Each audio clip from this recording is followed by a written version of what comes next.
You're on rounds. The attending turns to you and asks, "Why did we give this heart failure patient a beta blocker when their heart is already failing?" You freeze. Your mind goes blank. Sound familiar? Today, I'm going to decode the cardiac drugs that confuse every medical student. By the end of this video, you won't just know what these drugs do. You'll understand why they work. And that's what separates memorization from real understanding. Let's go.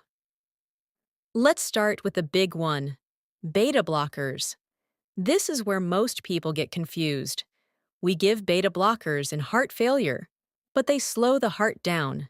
Sounds backwards, right? Here's the trick. Think of the heart like an overworked employee.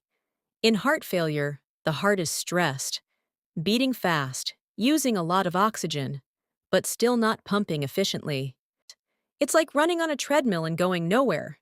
Beta blockers step in and say, "Slow down, work smarter, not harder."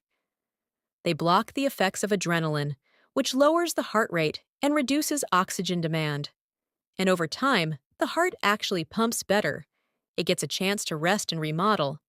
Quick memory trick: beta blockers block the panic. And most of them end in olol, like metoprolol, carvedilol, and bisoprolol. Next up, ACE inhibitors versus ARBs. Why do we even have both? Think of the renin-angiotensin system like a factory producing a villain called angiotensin II. This villain constricts blood vessels and raises blood pressure. ACE inhibitors, like lisinopril and enalapril, shut down the factory. They stop the production of angiotensin II. ARBs, like losartan and valsartan, take a different approach. They allow the villain to be made, but block it from acting on the body. Same end result. Different mechanism. Here's a key clinical point. ACE inhibitors can cause a dry cough because they increase bradykinin. ARBs don't do this. So if a patient develops a cough, you switch to an ARB. Both drug classes protect the kidneys, help in heart failure, and reduce mortality. You're just choosing different ways to achieve the same goal. Now let's talk about nitrates. Nitroglycerin is one of the fastest-acting life-saving drugs, but most people miss how it really works. Yes, it dilates blood vessels, but more importantly, it mainly dilates veins. Why does that matter?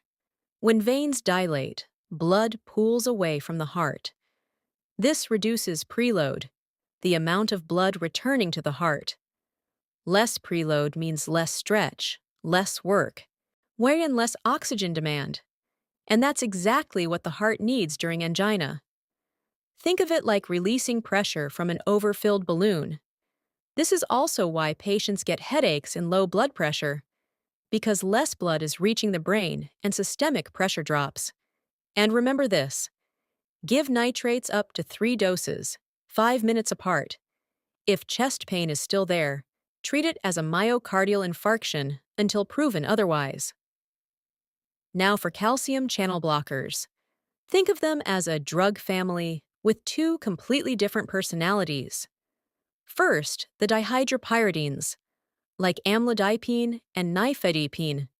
These act mainly on blood vessels. They cause vasodilation and reduce blood pressure. They're commonly used for hypertension and angina. Side effects include headache and ankle swelling. Then, the non-dihydropyridines, diltiazem and verapamil. These act mainly on the heart. They slow the heart rate and reduce conduction through the AV node. They're used for rate control in conditions like atrial fibrillation. Important warning: don't combine them with beta blockers. You can dangerously slow the heart. Quick memory trick: dipines dip blood pressure. Diltiazem and verapamil chill the heart rate. Let's wrap it all up. Cardiac drugs aren't random medications. They are tools that work with the body's physiology. Beta blockers give the heart rest. ACE inhibitors and ARBs block the same pathway in different ways. Nitrates reduce workload by lowering preload. Calcium channel blockers either relax vessels or slow the heart. The difference between struggling and mastering this topic is simple. Don't just memorize, understand the why. Next time you're on rounds, you won't freeze. You'll get it. If this helped you, subscribe for more simple medical breakdowns. And drop a comment with the cardiac drug that confuses you the most. Now go crush those exams. I'll see you in the next one.